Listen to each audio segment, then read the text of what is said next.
우리의 기도를 구체적으로 응답해 주셔서 감사를 드립니다. 빈자리를 두고 아파하며 기도했고, 교회의 부흥을 두고 언제나 앉으면 얘기거리가 그것이다 보니 때로 부흥 때문에 스트레스를 받으며 그게 원망의 불씨가 되기도 하고 불평에 합당한 이유가 되기도 했습니다. 주여, 우리의 진실을 보기 위하여서 이 구체적인 비전으로 우리 앞에 두신 줄로 믿습니다.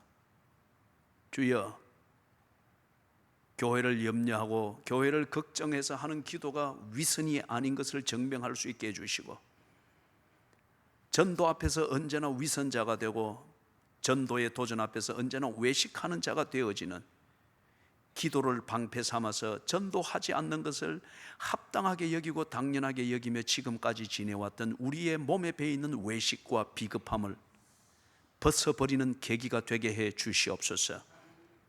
주여, 우리의 기도의 응답으로, 그리고 우리의 진 면목을 보도록 하기 위하여 거울로 주신 153 거물 비전 앞에서 진실로 우리 주님을 믿는 우리의 믿음을 확정하게 해 주시옵소서. 바울처럼 복음에 대하여 분명히 눈이 열리게 하시고, 그리고 바울처럼 복음으로 인하여 담대하게 해 주시옵소서. 그리고 이 복음이 정말 사람을 살리고 사회를 살리고 가정을 살리는 것을 보는 위대한 기회가 되게 해 주시옵소서. 이 시간 주신 말씀을 상고할 때에 예수님이 그렇게 전도하기 위하여서 자지 못하고 먹지 못하고 심지어 그 영광을 버림기까지 하며 몰입하고 집중하였던 예수님의 그 모습을 보게 해 주시옵소서. 그리고 우리의 죄를 주 앞에 아뢰고 회개하게 해 주시옵소서. 우리는 할 것 다 하느라 전도하지를 못합니다. 하고 싶은 대로 교회 생활하느라 불편한 전도를 언제나 거부해 왔습니다. 우리는 실제로 교회 부흥을 말하지만은 헌신하지는 않았습니다.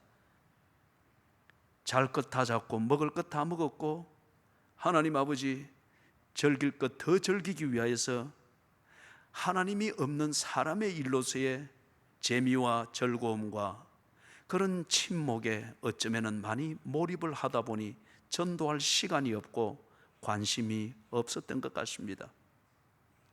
주님이 잃어버린 자를 찾기 위하여 어떻게 전도하셨는가를 깨닫고 보게 해 주시옵소서. 그리고 예수님처럼 하게 해 주시옵소서. 예수님처럼 못하는 우리 자신을 진실로 더 이상 합리화하지 않게 하시고 부끄러워할 줄 알게 하시며, 성령의 충만을 구하며 성령에 이끌려 예수께서 그 전도의 삶을 사셨던 것처럼 바로 그 성령님의 은혜를 구하는 기도의 자리, 순종의 자리로 돌아가게 해 주시옵소서. 주신 말씀을 상고합니다.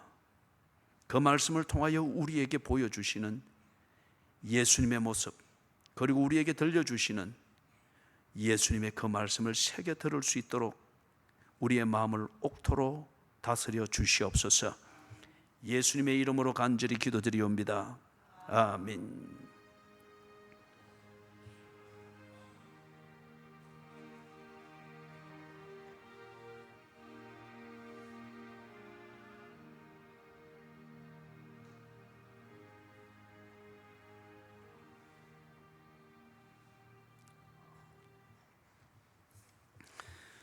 누가복음 15장입니다.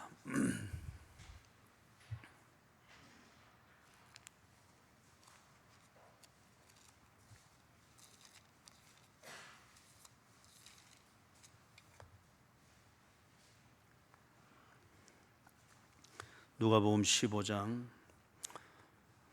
1절에서부터 7절까지 먼저 같이 읽겠습니다. 모든 세리와 죄인들이 말씀을 들으러 가까이 나아오니 바리새인과 서기관들이 수군거려 이르되 이 사람이 죄인을 영접하고 음식을 같이 먹는다 하더라. 예수께서 그들에게 비유로 이르시되 너희 중에 어떤 사람이 그 중의 하나를 잃으면 99마리를 들에 두고 그 잃은 것을 찾아내기까지 찾아다니지 아니하겠느냐. 또 찾아낸즉 즐거워 어깨에 메고 집에 와서 그 벗과 이웃을 불러 모으고 말하되 나와 함께 즐기자. 나의 잃은 양을 찾아내었노라 하리라.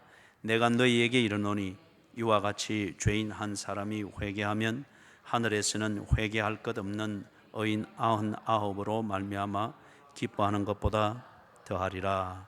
아멘. 이런 잃어버린 양의 비유죠. 그래서 특히 잃어버린 양의 비유를 사람들이 자주 말합니다. 그리고 어떤 사람이 소외되거나 아니면은 이 세상이 말하는 그 정의, 그리고 정의를 실천하는 그 사랑을 말할 때 참 오도되어진 부분이 많죠. 상대적으로 약하고 불우한 사람을 무조건 위하고 돕는 것, 그게 사랑이고 정의로 그렇게 치부를 합니다. 그래서 그걸 위하여서 기존의 가치와 질서, 그리고 99마리 양에 해당되어지는 그 사람들을 공평하게 대하지 아니하는 것, 이것에 대해서 문제를 삼을 때에 사람들이 성경의 이 부분을 쉽게 인용을 합니다. 한 마리 잃어버린 양을 위하여서 예수도 그리했는데 하면서 그것을 자기가 하는 것을 정당화합니다. 그런데 그 정의감은 대개 보면은 자기의 주관적인 동정심이든지 자신의 주관적인 사랑입니다. 사랑은 결코 동정심이 아니고 사랑은 질서를 지키는 것이 기본입니다. 사랑은 질서를 지켜야 됩니다. 그리고 그 질서를 존중하는 그 안에서 자신의 역할을 해서 모든 사람이 그 질서 안에서 평등할 수 있도록 모자라는 것은 돕고 넘치는 것은 절제시키고 굽은 것은 바로 펴도록 돕고, 그게 정의죠. 그리고 그 정의를 실천하는 것이 사랑입니다.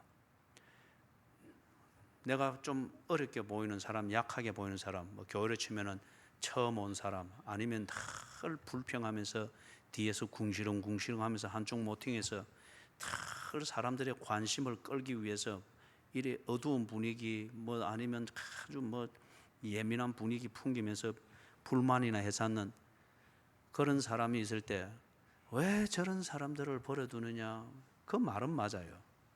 그런데 그러하기 위해서 그 사람이 불평하는 것을 다 옳은 것처럼 여겨주게 될 때에 99마리 양이 다 그럼 죄인입니까? 아니에요. 그거는 잘못된 것이다 말이에요. 그럴 때 그것은 자신의 주관적인 동정심이고 주관적인 사랑이지, 질서를 존중해서 그 질서 안에서 언제나 불평이고 언제나 불만인 저 사람이 어떻게 정상적으로 교회 생활을 할 수 있도록 도울 것인가, 이 균형 잡힌 참된 사랑, 그리고 그 사랑을 실천하는 정의를 모르는, 거기서 오는 거죠. 그것 때문에 오히려 더 질서가 깨어지고 가정이면 가정, 교회면 교회가 자꾸 분란이 생기죠. 그런 케이스가 생기면은 또 깨어지고, 그런 케이스 생기면은 와, 이런 불만을 안 듣고 이런 불평을 안 듣고, 그러면서 언제나 99마리 양의 분위기를 기존을 흐트려 놓는단 말이에요. 그러면 또 붙들고, 지금 15장 1절부터 7절에 말하는 이런 양의 비유는 그런 유치한 것을 말하는 게 아닙니다. 그런 유치한 것을 말하는 게 아닙니다. 앞에서 길게 이야기했던 것의 골자는 사랑을 실천을 하고, 그래서 사랑을 실천하는 중요한 실천 사항 중에 하나가 뭔가 정의를 실천하는 겁니다. 정의로워야 됩니다. 이것의 근본적인 개념이 뭐냐, 질서를 지키고 질서를 바로 세우는 겁니다. 질서를 가난하여 그 질서가 주는 유익을 얻지 못하면 내 것을 털어서 그 가난 때문에 질서를 누리고 질서를 지키는데 모자람이 없도록 돕는 것이 정의로운 것이죠. 몸에 장애가 있어 질서가 주는 유익과 책임을 다하지 못해서 공동체에서 언제나 소외되면은 내가 그 사람의 발이 되어주고 손이 되어줘서 함께 질서 안에서 누릴 것은 누리고 책임을 다할 것은 다할 수 있도록 돕고 발이 되어주고 손이 되어주는 것, 그게 정의고 그게 사랑입니다.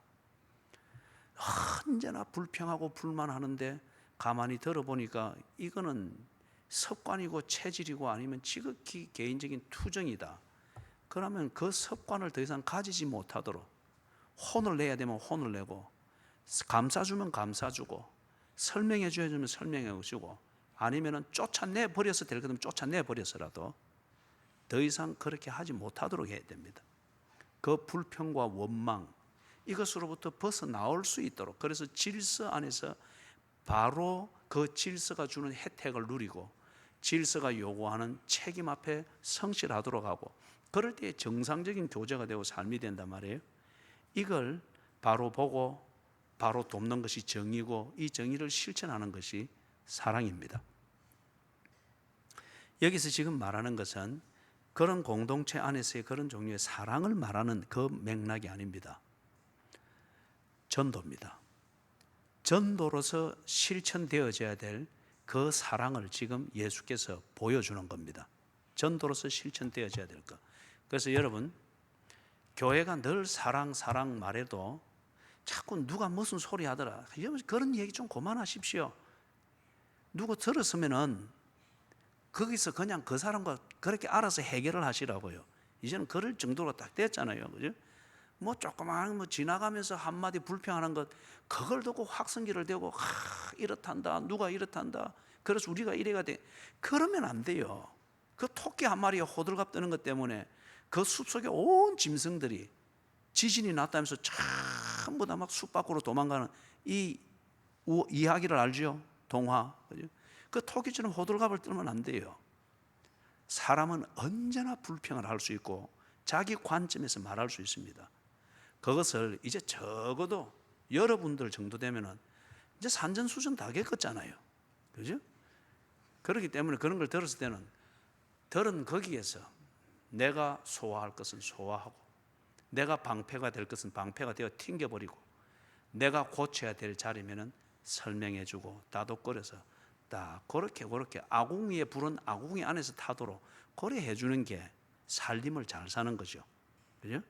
아궁이에 불 하나가 톡 튀어 나왔다고 해서 이거 어째 막 호들갑 떨다가 그 뭡니까, 솔잎 마른 데 톡 튀니까 막 불 다 나버리는 거죠. 그렇기 때문에 지금 여기서 지금 말하는 것은 사랑의 실천인데 정의라는 이 개념보다 전도의 개념입니다. 이걸 위해서 잃어버린 자를 어떻게 봐야 되느냐, 이 문제인데 오늘 10절까지 이 두 개념을 그렇게 봅니다. 그래서 앞에 길게 내가 한 5분쯤 설명을 한 것은 이걸 오도하지 말자는 거예요. 잃어버린 양의 비유를 가지고서 어느 한 사람을 편들기 위해서, 또는 내 주관적으로 동정심이 가는 그 사람의 불평과 원만을 편들어주고 동시에 99마리 양을 죄인시하게 되어지는 이런 걸 위해서 이걸 오용해서는 안 된다는 그 취지로 말씀을 드린 겁니다. 자, 이게 취지가 뭐냐? 먼저 이겁니다. 죄인이라고 하는 이거 있죠, 그죠? 죄인을 어떻게 이해할 것인가, 이것에 따라서 정죄를 하게 되든지 아니면은 그 죄인을 회개의 자리에 이르도록 참된 사랑을 실천하는 그 교제가 이루어지든지 이게 결정이 됩니다. 죄인을 어떻게 이해하는가, 여기 따라서. 자, 죄인은 지금 여기 1절에서부터 7절 나오는 이 비유, 그 다음에 8절, 9절, 10절에 나오는 이 비유, 그리고 11절에서부터 나오는 유명한 탕자의 비유에서 죄인의 개념을 공이 똑같이 정리를 합니다. 죄인은 관계에서 떠나 있는 사람을 죄인이라 합니다. 죄인은 하나님과의 관계에서 떠나 있는 사람을 죄인이라고 합니다. 그래서 하나님이 계시는 그 집에서 나가 있는 자가 분명히 죄인이겠죠. 동시에 하나님이 계시는 그 집에는 있지만은 하나님과의 관계 안에서 바로 처신하지 못하는, 바른 교제를 하지 못하는 그도 또한 죄인입니다. 그래서 여기 지금 세 개의 비유에서 말하는 죄인의 그 기본 개념이 뭐냐? 하나님과의 관계에서 어그러져 있는 사람이 죄인입니다. 자, 그러면 이 죄인을 어떤 개념으로 볼 것이냐에 따라서 정말 하나님의 사랑 안에서 참된 교제를 하게 되든지 아니면은 정죄를 하게 되어지는 그러한 결과가 나오게 됩니다. 자, 먼저 1절, 2절, 3절, 4절을 보면은 죄인을 보는 두 가지의 시각이 있습니다. 하나는 바리새인과 서기관들이 죄인을 보는 시각이고, 다른 하나는 예수님이 죄인을 보는 시각입니다.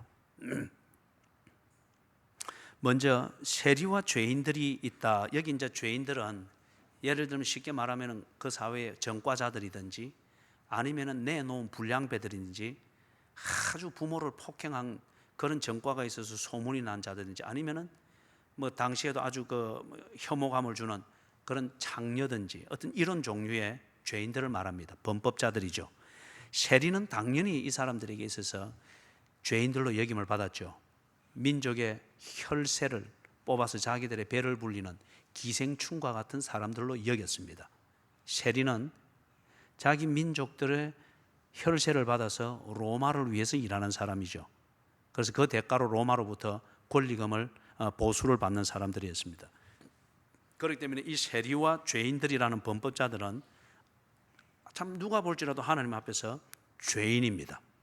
자, 그런데 2절에서 바리새인과 서기관들이 이 죄인들을 어떻게 보고 있습니까? 당연히 하나님과의 관계에서 어그러져 있는 사람들로 보는 것이 아니고 사회에 해악을 끼치는 기생충, 그 다음에 만나면 내가 손해를 보는 사람이기 때문에 깊이 대상자, 아니면 국가 이데올로기에서 볼 때에 저것들 때문에 나라가 안 된다라고 손가락질하는 매국노, 어떤 이런 식으로 보는 거예요. 이해타산이라고 하는 이 기준을 가지고서 이 세리와 범법자들로 알려져 있는 이 사람들을 판단을 하고 있습니다. 또는 경제적인 이유를 가지고서 내게 유익할 것인가 유익하지 아니할 것인가, 이걸 가지고서 이 사람들을 판단을 합니다. 우리 현대 표현으로 말하면 교회 부흥에 대해서 집착하고 있는 교회들이 이 사람들을 볼 때에 아이고 저런 사람들은 못 오게 해라, 온들 교회에 해악만 끼치지 아무 덕이 안 된다, 못 오게 해라 하면서 찬바람을 싹싹 몰아가면서 그렇게 왕따를 시키는 그런 대상으로 보게 되는 거죠. 바리새인과 서기관들이 죄인을 보는 관점을 그런 식으로 보았습니다. 내게 유익한가 유익하지 아니한가, 그 다음에 깊이 대상인가 깊이 대상이 아닌가, 어떤 이런 관점에서 보고 취급을 하기 때문에 바리새인과 서기관들은 언제나 이런 종류의 사람들이 있을 때 정죄했습니다. 깊이 했습니다. 그리고 그들을 만나면은 등을 돌리거나 아니면은 실수로 그들이 만졌던 물건을 만지게 되면은 당장 돌아서서 손을 씻었습니다. 부정하다 해서 손을 씻었던 거예요. 그죠? 반면에 예수님은 이 죄인을 어떻게 보고 있습니까? 예수님은 그대로 하나님과의 관계에서 어그러져 있는 사람들로 지금 보고 있습니다. 그래서 4절에 보니까 중간에 잃으면, 그 중의 하나를 잃으면 99마리를 덜에 두고 그러죠. 거기서 중요한 단어 잃으면, 죄인을 무엇으로 본다는 거죠? 잃어버린 자로 본다는 거예요. 깊이 대상자로 보는 것이 아니고 내게 유익이 안 되는 자 이렇게 보는 게 아니고 매국노로 보는 게 아니고 더러운 창녀로 보는 게 아니고, 창녀짓을 하고 있는 것은 인정을 합니다. 매국노라고 하는 것도 인정을 합니다. 세리짓을 하면서 먹고 살고 있는, 더럽게 살고 있는 것도 인정을 합니다. 그러나 그 본질은, 그거는 사는 방식일 뿐 그 자체가 그 사람의 본질은 아니라는 거예요. 그 사람의 본질은 뭐죠? 하나님과의 관계에서 잃어버린 자라는 겁니다. 잃어버린 자이기 때문에 그렇게 사는 것을 당연시 여기고 그렇게 사는 것을 여전히 추구하고 있다고 하는 것을 예수님은 지금 그렇게 이해를 하고 그 사람들을 보고 있습니다. 여러분, 좀 이 구분이 이해가 되십니까? 이 오래된 전통 교회들, 그리고 오래된 교인이지만은 뭐 여러분 이걸 말 듣고 또 오해하지 마십시오. 이 보편적인 현상을 말하니까 오래된 교인이고 모범된 교인들이지만은 전도는 전혀 하지 않는 교인들이 있죠. 그러면서 늘 교회 부흥을 걱정하는 교인들, 그들이 보면은 되게 장녀냐 아니냐, 저 사람이 오면 헌금을 많이 할 것이냐 아니냐, 아니면 저 사람이 오면 성품이 좋으냐, 아주 그래서 사람들을 어지러워, 언제나 그 관점에서 봅니다. 그래서 언제나 탁탁 처음부터 분위기를 만들어 버려요. 그런데 예수님은 그렇지 않았습니다. 장녀인 것을 압니다. 세리인 것을 압니다. 깊이 하는 것이 좋을 정도로 위험한 전과자들인 것을 압니다. 그렇지만 예수님은 그걸 두고서 판단하거나 정죄하지 아니했습니다. 그렇게 된 사연은 그들이 하나님과의 관계에서 어그러져 있기 때문에, 잃어버린 자이기 때문에 그렇게 살 수밖에 없는 것을 예수님은 근본적으로 보고 있는 거예요. 그래서 1차적으로 예수님은 그들을 만났을 때에 깊이 하고 손을 씻고 찬바람을 해서 다시는 접근하지 못하도록 이런 분위기를 만드는 자기 관리에 힘쓴 것이 아니고, 예수님은 그들을 만났을 때 더 다가가서 1차적으로 기회를 주었습니다. 그 자신이 잃어버린 자인 것을 알 수 있도록, 자기 자신이 자신을 생각할 때 내가 장녀다, 기생충으로 여김받는 세리다라는 이 자기 정체성으로 딱 이 이상을 생각 못하면 이 사람들은 개선의 여지가 없습니다. 그런데 예수님은 그들이 멀찌감치 다가올 때 예수님은 더욱더 다가가셔서, 네가 장녀로 살 수밖에 없는 것은, 네가 그렇게 악한 범죄를 저지르며 살 수밖에 없는 것은 하나님과의 관계에서 어그러진 잃어버린 자이기 때문에 그렇느니라. 이걸 생각할 수 있도록, 깨우칠 수 있도록, 그리고 그 중심으로 돌아설 수 있도록 예수님은 기회를 주기 위해서 더 다가갔습니다. 그는 죄인을 보는 관점이 달랐기 때문에 그런 거예요. 여러분이 전도를 한다, 그리고 교회가 양적으로도 부흥이 되어야 됩니다. 부흥을 위해서 힘을 쓴다. 여기를 위해서 1차적으로 정리되어야 되는 것, 오늘 이 말씀을 통해서 우리에게 주는 하나님의 1차적인 말씀, 죄인을 제대로 보는 눈이 있는가, 이걸 우리에게 지금 말씀을 합니다. 우선 관계를 중심으로 해서 그렇게 하는데, 그 관계 안에서 활용을 해서 만날 때에 죄인인 것을, 하나님과의 관계에서 어그러져 있는 잃어버린 자를 볼 수 있는 눈이 있어야 됩니다.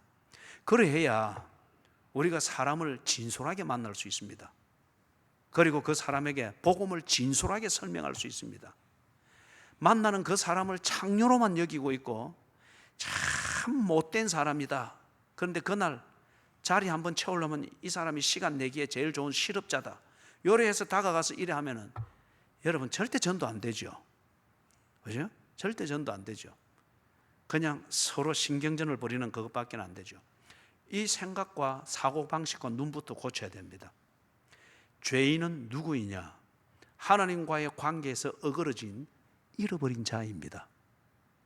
잃어버린 자이기 때문에 이 잃어버린 자를 찾는 아버지가 분명히 있습니다. 그리고 이 잃어버린 자를 찾는 아버지의 그 몸부림은 절박합니다. 이것을 아는 것 같으면 잃어버린 자를 찾는 그리스도인들의 몸부림이 분명히 달라질 겁니다.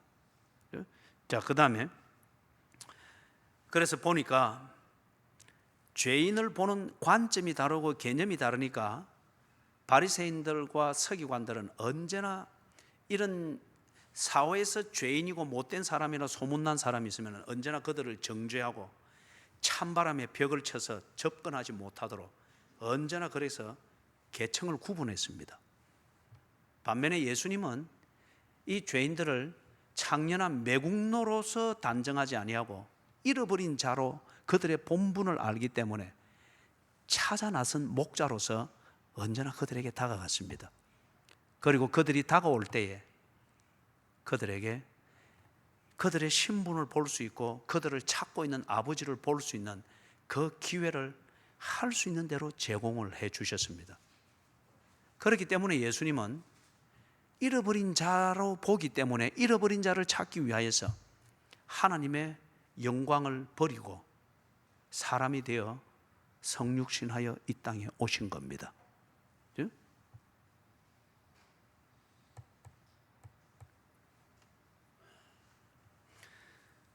그 다음 4절, 5절, 6절입니다. 4절, 5절, 6절에서는 보니까 이제 이 예수님께서 죄인, 즉 잃어버린 자를 구하는 실천을 구체적으로 보여줍니다.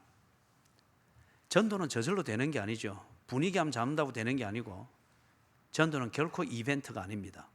그죠? 결코 이벤트가 아니에요. 어떻게 전도를 해야 되는가? 첫째는 전도의 대상자를 잃어버린 자로 보는 이 시각이 정리가 되어져야 된다. 그래야 정죄하지 아니하고 잃어버린 자를 찾는 부모의 그 절박감, 이것으로서 다가갈 수 있습니다. 잃어버린 자를 찾는다는 절박감이 있을 때 얼마나 고민하겠어요? 얼마나 좋은 방법을 강구하겠어요? 그리고 그것을 실천하기 위해서 얼마나 애를 쓰겠어요? 그죠? 잃어버린 자를, 죄인의 본질적인 상태를, 이걸 잃어버린 자를 보는 이 시각이 먼저 정리가 되어 있다. 그게 4절 초반절에 있죠. 그 중에 하나를 잃으면 99마리를 들여둔다. 그 다음에 두 번째 그 실천을 보니까 그들이 왜 죄악된 삶을 사는지 그 이유를 잘 이해를 해야 합니다. 왜 창녀로 사는가? 왜 전과자가 되었는가? 왜 이 사람은 똑같이 악인 줄 알면서도 그걸 반복하면서 살 수밖에 없는가? 그걸 두고 바리새인과 서기관들과 같은 그런 도덕적 이해를 하고 자기 중심적 이해를 하면은 반드시 정죄하게 됩니다. 그죠? 반드시 정죄하게 되는데, 여러분, 예를 들면은 지금 여러분이 전도할 대상자, 절호의 대상자 2명이 딱 있다고 치십시다. 한 사람은 홍씨 대통령 후보고, 예? 후보가 있고, 그 다음에 다른 한 사람은 여러분 주변 이웃 중에서 아니면 가족 중에서 교회를 좀 다니다가 삐그러져 있는데 교회에 대해서 굉장히 화가 나 있습니다. 교회를 잘 섬기던 분인데 뭔가 그게 어떤 계기가 돼서 굉장히 교회에 대해서 화가 나 있어서 분노 속에서 교회를 안 간다고 하면서 약 한 7년을 그렇게 버티고 있습니다. 여러분이 어디에 정성을 기울이겠습니까? 예?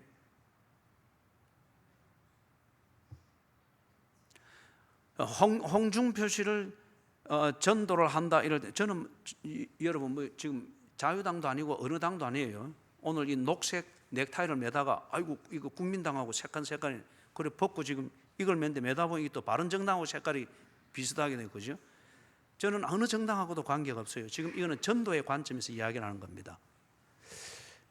누구를 하겠는가? 이럴 때 대부분의 사람들은 딱 전도할 대상자로 절호의 찬스로 두 사람이 내게 있다고 하면 분명히 정치인에게 더 관심을 가지게 될 거예요. 그가 오면은 그 정당의 사람들이 올 것이고 비서진들이 올 것이고, 그 다음에 그런 사람이 있으면은 교회가 무슨 일이 있을 때 그를 통해서 행정 처리 척척척 할 수 있을 것이고, 그죠? 그런데 오늘 보니까 그분이 뭐 조계산지 거기 가서 대선 후보 5명 다 있는 데서 전부 다 거기서 합장을 하고, 그리고 다 불공을 드리고, 그 다음에 한 명씩 대선 후보가 나가면서 꽃을 던지고 받아서 그 재단 앞에 다 하고, 그리고 이걸 해서 합장을 하고, 그분이 안수 집사라고 그렇게 뭐 지금 그분을 위해서 선거 운동하는 분들이 막 이 지금 SMS 날리고 이래 하는데, 여러분 이건 뭐 선거에 관련될 수 있는 문제이기 때문에 뭐 구체적인 예의는 할 수는 없습니다. 그거는 개인적인 정치적 견해니까. 그런데 이거는 전도의 관점에서 말할 때, 그럴 때에 그분이 쉽게 교회를 올 수 있을 겁니다. 정치적 목적으로 조계사에서도 그리 하듯이 교회에서는 교회의 형식을 가지고 그리 하면서 뭔가 필요도 하나씩 해결해 줄 수 있을 거예요. 그런데 지금 집안이든지 아니면 이웃에서 예수를 잘 믿고 교회를 잘 다니다가 뭔가 교회에 대해서 단단히 화가 나서 어그러져 있는 사람, 와봐야 지 혼자입니다. 그런 것을 보면서 그는 1차적으로 전도 대상자에서 배제시키게 되는 걸 봅니다. 그냥 관심을 얘기하면서 쏟은, 어쩌든지 이 사람을 교회에 오게 하려고 모든 정성을 기울이게 되는 걸 봅니다. 이게 보편적인 관심이잖아요. 그죠? 보편적인 관심. 왜 그렇게 되는가? 왜 그렇게 되는가? 첫째는 전도 대상자에 대한 본질을 보는 이 이해가 이미 교인들이 엉터리 개념을 가지고 있기 때문에 그런 거예요. 이 사람이 오면은 교회 헌금을 좀 많이 할 것이다. 이 사람이 오면은 교회에 좀 유명세가 있기 때문에 다른 사람들이 보면서 그 사람의 덕을 입으려고 하는 사람들이 찾아올 것이다. 대의를 낚는다는 이 관점에서 전도 대상자를 보는 거예요. 부차적으로는 그런 게 필요할 수는 있습니다. 그러나 그게 근본적이 되어서는 안 되죠. 근본적인 되어서는 안 되죠. 우리가 찾는 전도의 대상자는 잃어버린 자의 상태에 있는 자입니다. 잃어버린 자에 있는 상태. 왜 이 사람이 그렇게 화가 나서 교회만 보면 욕을 하고 그렇게 하는가? 그게 죄악된 삶을 사는 그것만을 보게 되어지고, 그럴 때 교회에 아무리 이익이 안 되고 교회 오면 또 교회를 어렵게 만들겠다 싶은 그것으로만 보게 되지 말고, 그렇게 하는 것은 뭔가 교회에 어떤 일에서 단단히 화가 나서 하나님과의 관계에서 떠나 있는 잃어버린 자라고 하는 이것을 이해를 할 때에 오히려 그의 분노가 나서 교회를 미워하고 교회를 아주 질시하고 하는 이것은 좋은 컨택트, 접촉점이 될 수가 있을 수가 있겠죠. 교회에 대해서 이 사람은 마음이 꽂혀 있는 사람입니다. 정치적 목적으로 여기서는 이래 하고 여기서는 또 뭐 이렇게 해서 그런 사람하고는 전혀 다르죠. 왜 이렇게 교회를 저주하고 교회에 대해서 분노를 하는가? 이 죄악된 삶을 왜 이 사람이 이렇게 모질게 사는가? 예수님이 가만히 들여다보니까 그거는 이 사람의 본질이 그래서 그런 게 아니고 하나님과의 관계에서 어그러져 있기 때문에, 잃어버린 자이기 때문에 어떻게 해야 되는지를 모르니 그리 하고 있더라는 거예요. 자, 이걸 볼 수가 있어야 됩니다. 죄악된 삶을 사는 그 이유가 무엇인가? 예수님이 보았던 것처럼 우리가 이것을 보면서 잃어버린 자의 상태를 확인하는 것으로 볼 수 있어야 되겠습니다. 세 번째는 4절 하반절에 찾아다니죠.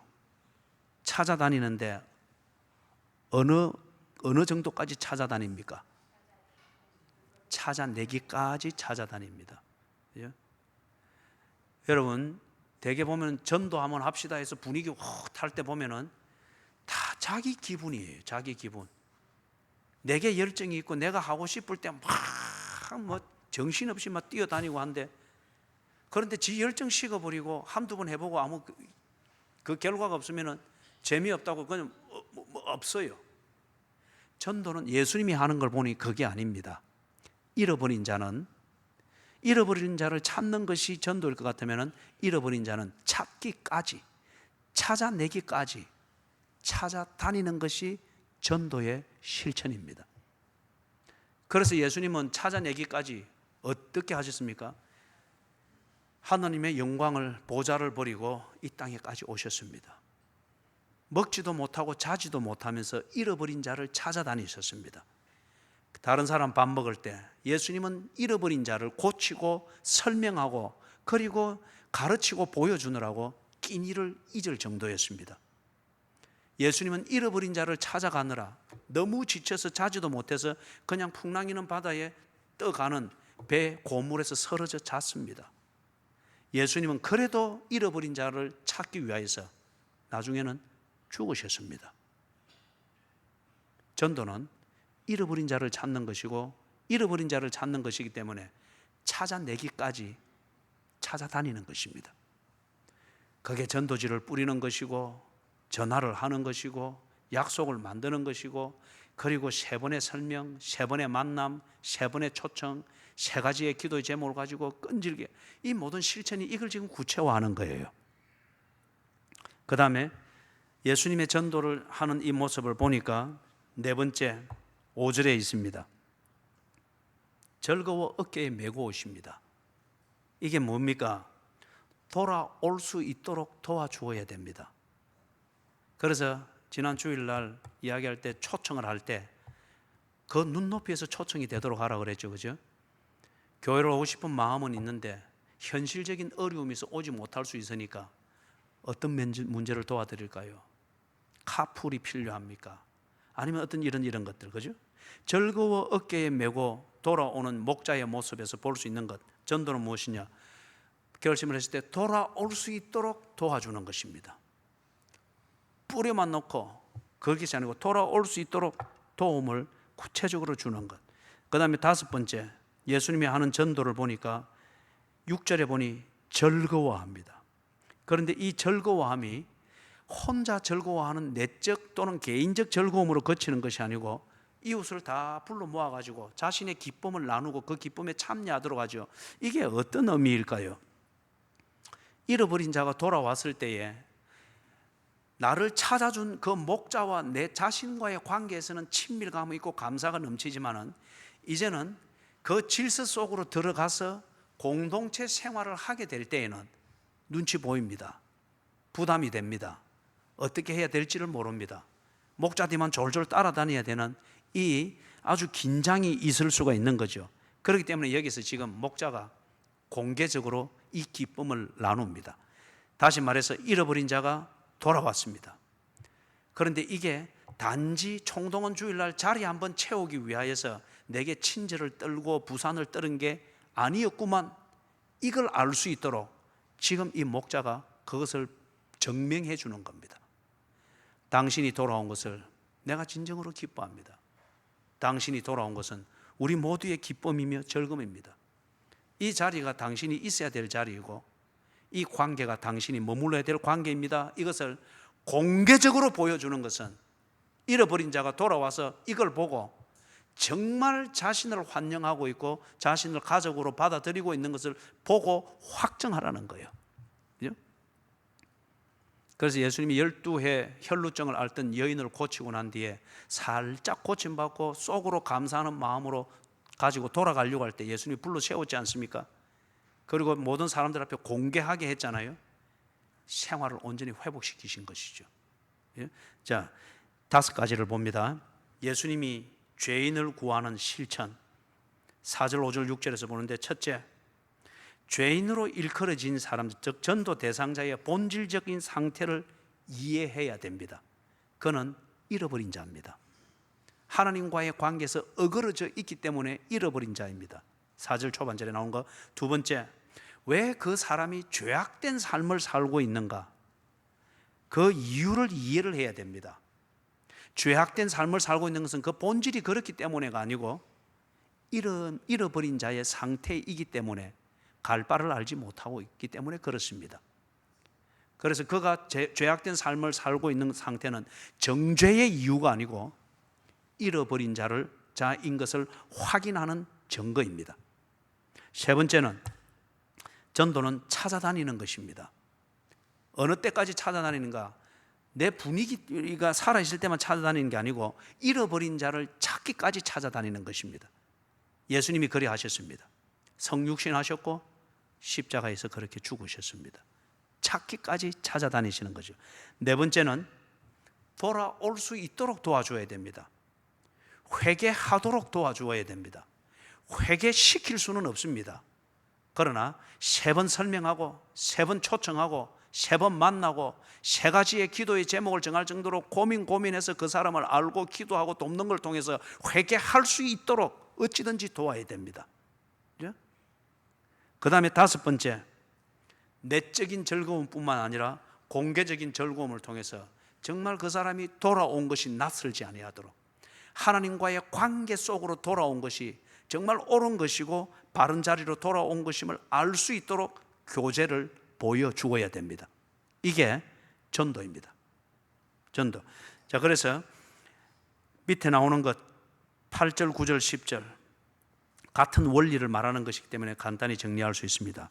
같이 한번 읽도록 하겠습니다. 8절에서부터 10절. 어떤 여자가 10 드라크마가 있는데 하나를 잃으면 등불을 켜고 집을 썰며 찾아내기까지 부지런히 찾지 아니하겠느냐? 또 찾아낸 적 벗과 이웃을 불러 모으고 말하되 나와 함께 즐기자. 이런 드라크마를 찾아내었노라 하리라. 내가 너희에게 이르노니 이와 같이 죄인 한 사람이 회개하면 하나님의 사자들 앞에 기쁨이 되느니라. 아멘. 똑같은 이치죠. 드라크마는 돈입니다. 그래서 이게 데나리온하고 같은 어떤 그러한 가치입니다. 그러면은 여기서 10 드라크마이면은 10일의 임금에 해당되어집니다. 10일간의 노동을 한 것에 대한 삭시되는데 그 중에 하나를 잃었단 말이에요. 자, 그래서 이에 대한 다른 설명은 차치하고 앞에서 나오던 것과 똑같은 구조를 봅니다. 잃어버린 자의 개념을 여기서도 이야기합니다. 잃으면, 그죠? 잃어버렸다고 하는 것, 돈이 없어졌다고 하는 것이 아니라 잃어버렸다. 그런데 잃어버렸기 때문에 어떻게 하는 게 나오죠? 찾습니다. 찾습니다. 그 잃어버린 것이기 때문에 이는 반드시 찾는다는 거예요. 내 것이 아니기 때문에 버린 것이 아니고 떠나간 것이 아니고 잃어버렸기 때문에 찾습니다. 찾는데 어디까지 찾는 거죠? 그죠? 9절에 있는 거 찾아낼 때까지. 내 소유기 때문에 찾아낼 때까지 찾지 않겠습니까? 그 다음에 9절 중간에 나와 함께 즐기자. 그죠? 진심으로 절구하는데 여기에 두 가지가 포함되어 있죠. 회개하도록 도움을 주는 것이고, 그 다음에 돌아왔을 때에 참된 교제를 보여주어서 총동원 주일 빈자리 하나 채우려고 데려온 게 아니고 정말 기다리는 하나님에게 당신을 만나도록 하기 위해서 이 수고를 했습니다. 이걸 알 수 있도록 교제를 보여주라는 거죠. 똑같은 원칙입니다. 자, 사랑하는 여러분, 말씀을 정리합니다. 15장 7절을 가지고서 거기 보니까 죄인 한 사람이 회개하면, 자, 그러면 이 한 사람이 회개하게 되는 것은 무엇을 통해서 회개했죠? 무엇을 통해서 회개했죠? 그렇죠.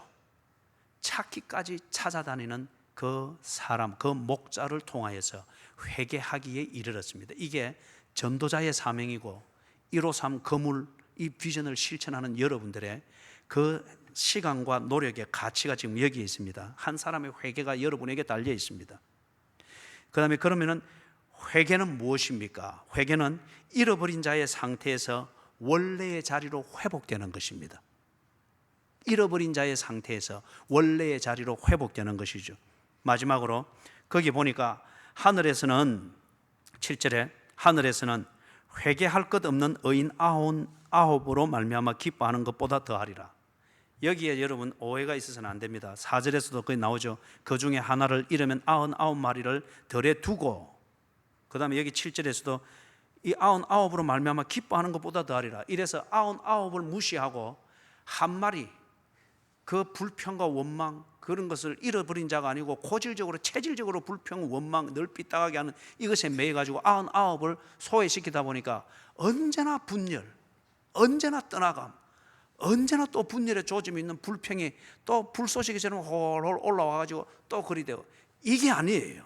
예수님이 99을 해쳐버렸습니까? 천국에서 99을 쫓아내버렸습니까? 여기 덜에 두었다고 했지 않습니까? 덜은 안전한 목초지를 말하는 거예요. 안전한 목초지를. 거기는 양이 언제나 가는 곳입니다. 그렇기 때문에 거기는 안전한 곳이에요. 그렇기 때문에 여기서 벗어난 그 한 마리를 찾는 거예요. 그렇기 때문에 여기서 말하는 것은 무엇이냐? 99마리보다 이 한 마리가 더 중요하다, 이 개념이 아닙니다. 이 한 마리가, 잃어버린 한 마리가 돌아오게 되었을 때 그 사건 자체가 아주 드라마틱하고 놀라운 사건이라는 거예요. 우리가 다음 수요일 날 11절 잃어버린 탕자 비유에서 보게 되겠는데, 군대 휴가 갔던 아들이 오면은 집에 있는 큰 아들, 그 다음에 딸들 잠시 동안 찬밥 신세가 되죠. 그죠? 돌아온 아들 챙기 먹이고 막 닭 잡아 먹이고 첫 휴가 왔을 때 군대 얘기 듣고 얘들은 전부 다 찬밥이 되어 있단 말이에요. 그럼 이게 나가라는 소리입니까? 아니잖아요. 지금 이 사건이 너무 놀랍고 크고 소중하니까 여기에 관심이 지금 집중되어 있는 겁니다. 그걸 지금 7절에서 말하는 거예요. 여러분은 누구보다 귀합니다. 여러분이 없이는 이 교회가 안 됩니다. 여러분이 없이는 153 비전 이 자체가 성립이 안 되는 겁니다. 여러분이 없이는 한 마리 잃어버린 양 이 자체가 우리에게는 개념이 없어지는 겁니다. 무슨 말인지 아시겠죠? 하나님께서 여러분을 귀하게 여기고 여러분으로 인하여서 이 교회를 통하여 이루실 하나님 나라를 지금 이루어가고 계시는 거예요. 그리고 여러분에게 153 비전이라고 하는, 건물 비전이라고 하는 이 구체적인 명령으로 여러분에게 위임을 하고 위탁을 하는 겁니다. 그죠? 여러분이 덜 귀한 것이 아니고, 그 다음에 그 한 마리를 잃어버린 자를 찾는다는 명분으로 절대 여러분들의 가치와 여러분들이 세워가는 질서와 여러분들이 지금 세워가고 있는 이 사역의 기초와 가치와 분위기를 절대 해쳐서는 안 됩니다. 이 건강한 기준이 있어야 잃어버린 자들이 들어오고 그럴 때에 다시 동화되어지고 건강하게 회복이 되어지는 이 기틀이 있는 것이죠. 그래서 7절은 드라마틱한 사건을 말합니다. 이 잃어버린 자가 돌아오게 됐을 때, 너를 얼마나 보고 싶었는데 드디어 왔구나. 그 사건이 일어난 시점에서 가지는 감동과 감격을 이야기를 하는 거예요. 감격을. 자, 어지신 목자 우리 한 번 더 부르고 기도하고 마칩시다.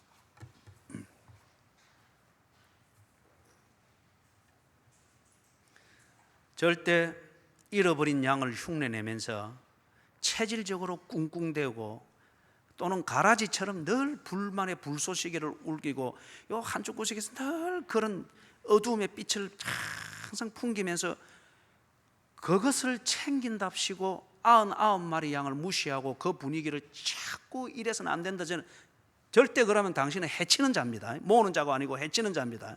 그렇기 때문에 언제나 분열이 되는 거예요. 언제나. 그래서 그거 하나 또 불쏘시개 생기면 그것도 어디서 챙기다 그러면 이게 또 누룩처럼 퍼져가지고 또 툭 떨어져 나가고.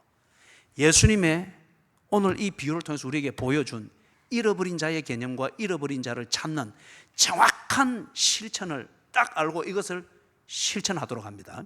자, 어지신 목자.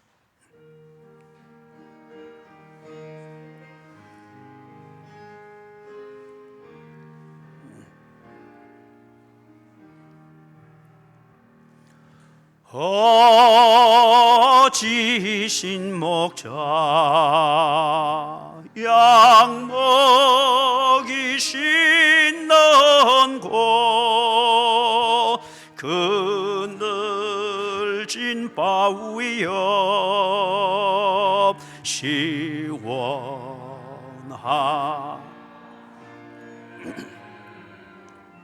나 어찌 떠나서 양떼를 버리고 위태한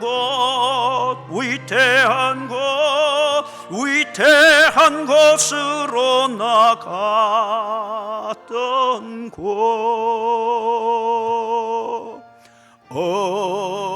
어지신 목자 길 잃어버린 양 찾도록 찾으며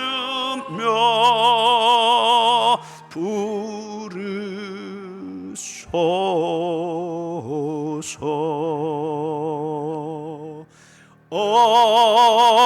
어지신 목자 날 가르치시고 주 따라가는 법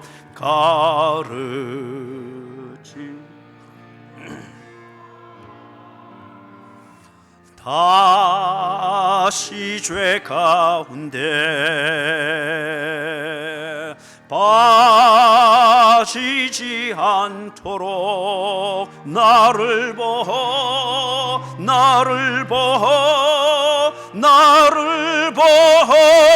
찾아지기소서.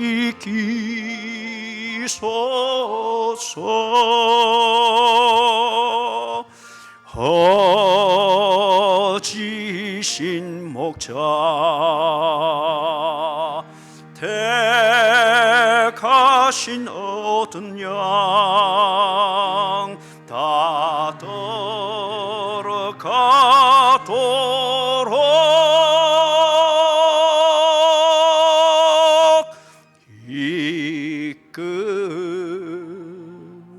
이끌소서.